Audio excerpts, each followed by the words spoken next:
Halo semuanya, perkenalkan nama saya Gede Luki Aldiarsa. Di sini saya akan mau menjelaskan tentang data cube multidimensional data model.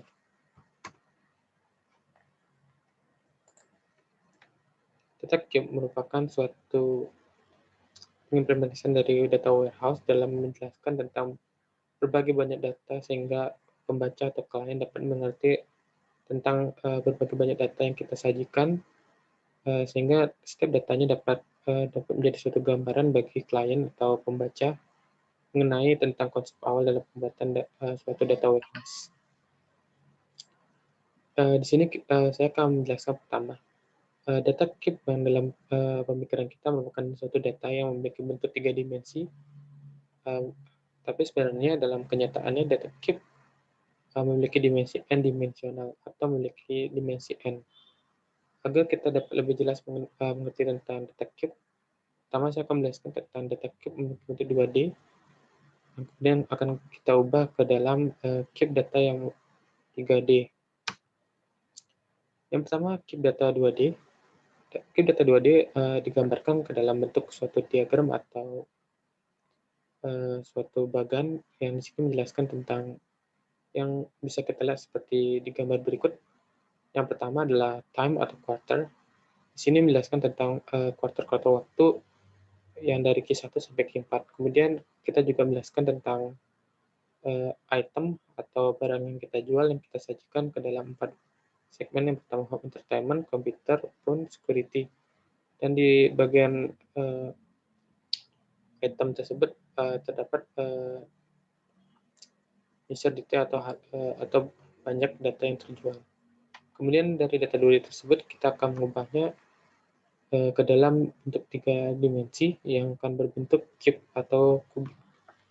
Dari data penjualan barang elektronika dari All Electronics yang meliputi waktu, item atau barang, dan juga lokasinya yang disajikan ke dalam bentuk 2D atau dua dimensi. Lalu kita akan mengubah setiap bagian tersebut menjadi bentuk cube seperti ini. Dalam cube yang seperti kita lihat di sini, di bagian depan di sini disajikan tentang waktu yang memiliki kuarter 1, kuarter 2, kuarter 3, kuarter 4. Nah, di dalam kuarter waktu tersebut, di bagian depan sini ada penjelasan mengenai tentang jumlah atau unit barang yang terjual atau itemnya. Untuk di Q1 home entertainment 605 dan seterusnya sesuai dengan tabel data yang telah ada di dalam bentuk 2D tersebut. Nah, setiap segmen pasar tersebut yang dijelaskan dalam bentuk 3D nantinya akan kita bisa ubah, kita potong sehingga kita akan peroleh banyak data. Misalnya kita di sini akan mencari data mengenai komputer dalam kuartal pertama. Di sini kuartal pertama akan menampilkan komputer yang di kuartal pertama 605 dan lain seterusnya. Ini berasal dari supplier pertama itu supplier 1, untuk supplier kedua, dan supplier berikutnya. Di sini dari penjelasan yang ada, di sini supplier itu berasal dari kota-kota dari lokasi tertentu. Dari penggambaran 2D 3D tersebut, artinya kita bisa lebih merinci lagi melalui penggambaran 4 dimensi. Dan dalam penggambaran 4 dimensi, nantinya setiap data yang kita miliki yang berawalan dari all itu dapat kita bagi-bagi kembali dari bentuk waktu, akan mengarah ke time supplier, location, dan lain sebagainya, memiliki kerincian semakin rinci dari jenis-jenis dimensi yang lainnya. Dalam data cube, kita mengenal berbagai banyak dimensi. Dimensi yang paling ringkas adalah dimensi ke-0, yang dikenal dengan dimensi puncak karena memiliki keringkasan yang paling ringkas. Dengan bertambahnya jumlah dimensi akan membuat data semakin detail dan semakin jelas untuk dimengerti oleh klien. Sekarang saya akan menjelaskan secara lebih rinci mengenai data cube 3 dimensi.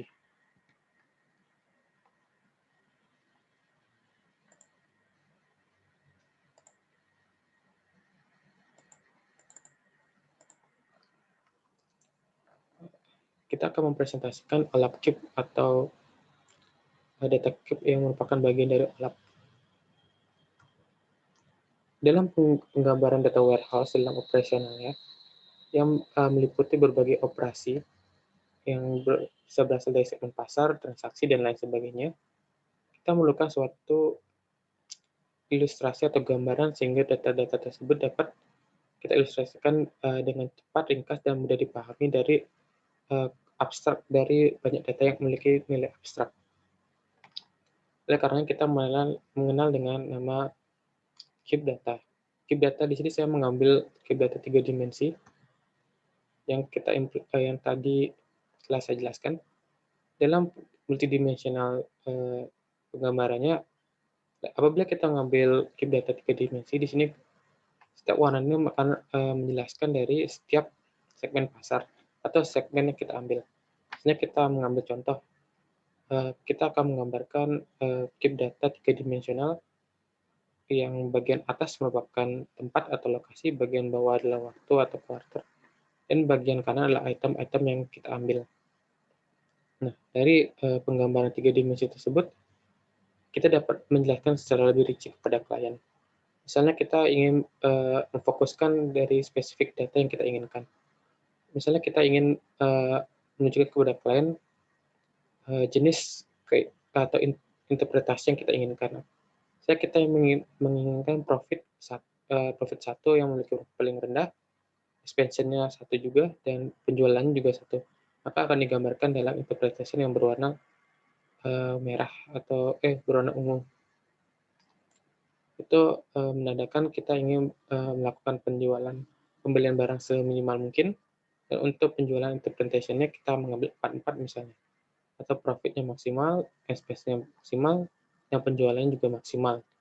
Itu dapat kita jelaskan dalam explantation template atau penggambaran secara sel yang bisa dilihat dari fokus ke specific data point.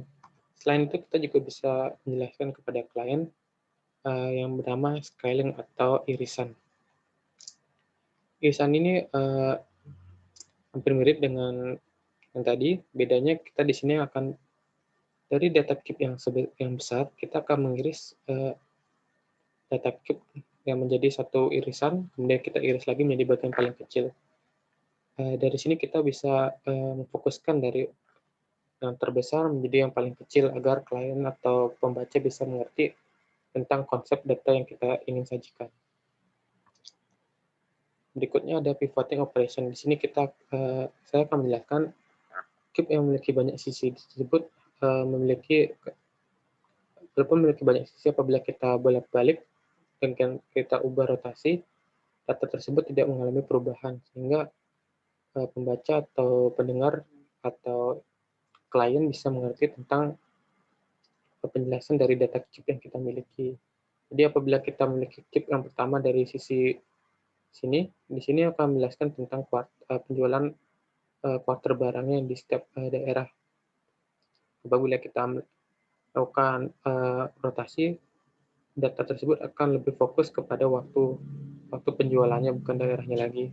Namun tetap setiap cube ini tidak mengalami perubahan dari nilainya, hanya pemfokusan dari nilainya saja yang berubah. Yang awalnya menampilkan tentang daerah, berikutnya menjadi waktu. Demikian dari penjelasan saya, semoga dapat dimengerti.